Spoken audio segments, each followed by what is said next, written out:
Il ne faut pas confondre la dissolution avec la dilution. La dissolution consiste à dissoudre alors que la dilution consiste à diluer. Un exemple type de dissolution, c'est tout simplement mettre du sucre dans de l'eau.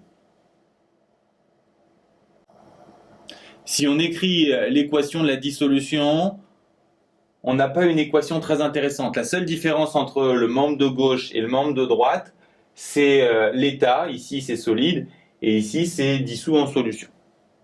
Par contre, on peut se poser une question plus intéressante, c'est quelle masse de sucre je peux dissoudre dans une certaine quantité d'eau? Pour répondre à cette question, il nous faut la solubilité du sucre dans l'eau. Et si on nous dit que c'est 2 kg par litre, on peut répondre à la question, que se passe-t-il si je mets 210 g dans 100 ml? Dans 1 litre, on peut dissoudre 2 kg, donc dans 100 ml, on pourra en dissoudre 10 fois moins, donc 200 g. Autrement dit, il restera 10 grammes qui ne seront pas dissous. Les questions de ce genre, vous pouvez les avoir au bac ou en terminale, mais elles sont rares. Ce qui est plus intéressant ici, c'est que ça met en évidence une différence entre la concentration de la préparation de la solution et la concentration en solution. En général, en terminale, vous ne maîtrisez pas bien la différence entre ces deux types de concentration. Les concentrations notées avec un C sont des concentrations de préparation. C'est la quantité de matière que vous avez mis dans la solution. Dans notre exemple, c'était associé à 210 grammes. Le passage entre la masse et la quantité de matière se fait avec les formules habituelles et donne ce résultat. Au besoin, regardez la vidéo 4 pour plus de précision sur ces formules. L'autre concentration, c'est la concentration en solution du sucre qui s'est dissous, qui correspondrait, dans notre exemple, aux 200 grammes qui se sont dissous. Et cette différence, qui est importante ici, est encore plus importante, comme on va le voir, avec les cristaux ioniques. Le plus classique des cristaux ioniques, c'est le chlorure de sodium, qu'on appelle plus simplement sel. Il contient des ions Cl- et des ions Na+. Attention à sa formule, c'est une formule statistique. Elle ne signifie pas qu'il contient des atomes Na et des atomes Cl, mais dans des proportions égales, des ions Na+, et des ions Cl-. Si on met du sel dans de l'eau, les ions vont se disperser, ils ne seront plus rassemblés en une structure électriquement neutre, donc on ne pourra plus écrire NaCl. Ils seront éparpillés dans le solvant, et donc on pourrait écrire, pour équation de dissolution, NaCl donne Na+, plus Cl-.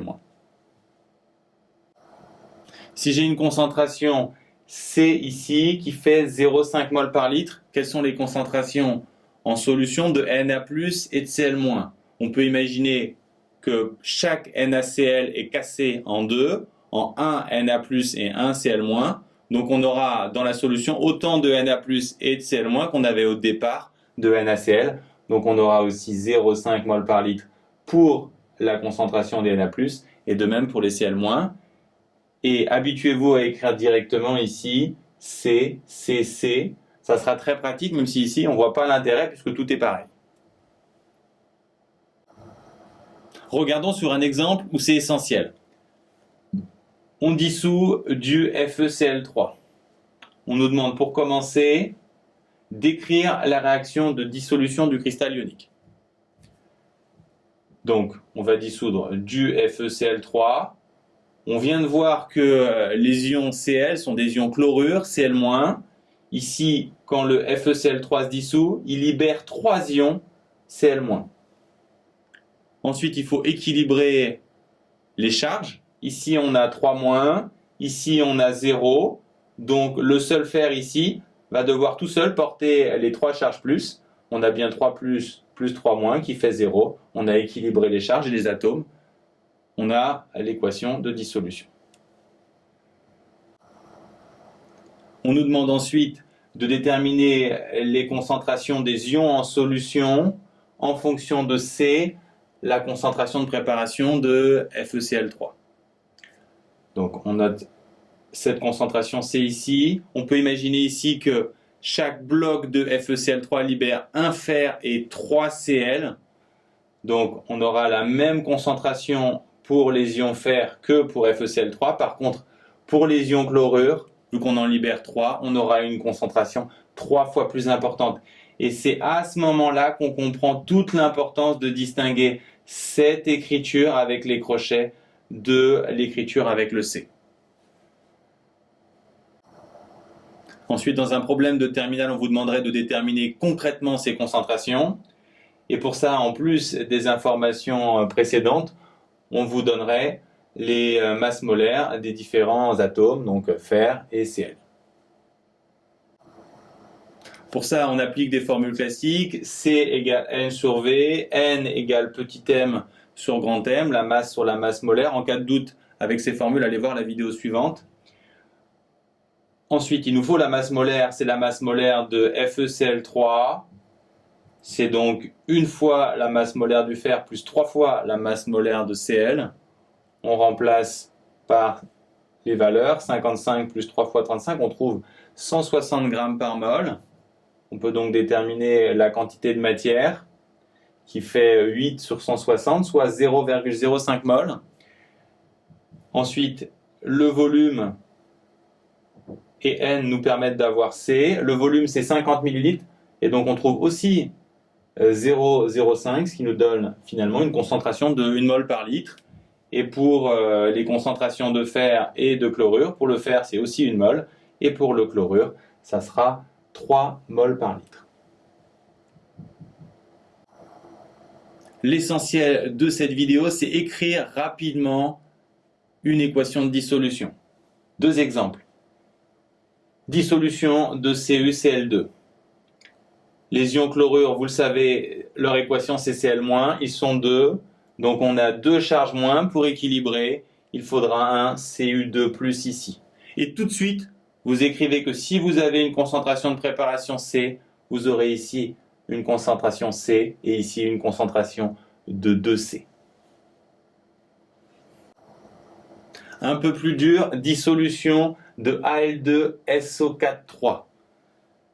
On vous donnerait très probablement la formule des ions Al, Al3+, ils sont 2 Al3+, le total de leur charge c'est donc 6, les ions SO4 ici sont 3, pour compenser les 6+, il faut donc qu'ils aient 2 charges moins chacun, comme ça on a 6+ et 6-, et avant d'aller plus loin, vous indiquez tout de suite que si vous avez une concentration de préparation C ici, vous avez ici 2C et ici 3C, comme ça vous êtes prêts pour toute la suite de l'exercice.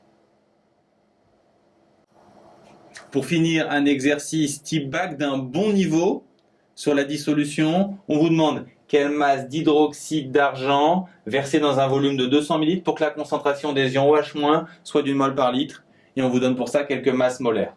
C'est une question plutôt déroutante et il faut savoir par où prendre les choses. Et justement, il faut commencer par l'équation de dissolution de l'hydroxyde d'argent. Vous devez savoir que les ions OH sont des ions OH-, ils sont 2. Pour équilibrer, il faut du Ag2+. Et tout de suite, vous notez C, C, 2C. Conclusion, la concentration des ions OH-, c'est 2 fois la concentration de préparation. Ensuite, vous utilisez les formules classiques. C égale N sur V et N égale la masse sur la masse molaire. Et je vous rappelle qu'on cherche la masse. La masse, c'est donc petit n fois grand M. Ensuite, N, ça sera C fois V. Et enfin, C, ça sera la concentration des ions OH- divisée par 2. Et vous avez la formule de la masse. Arrivé là, il n'y a plus qu'à faire les applications numériques. La concentration de OH- voulue, c'est 1. Donc 1, ça nous fait 1,5 fois 0,2 le volume ici. Et il nous reste la masse molaire tout de même à calculer. la masse molaire de Hg au H2, ça va être une fois la masse molaire de Hg, plus 2 fois la masse molaire de O, plus 2 fois la masse molaire de H. On trouve 142, on remplace ici, et on trouve finalement une masse de 14,2 grammes.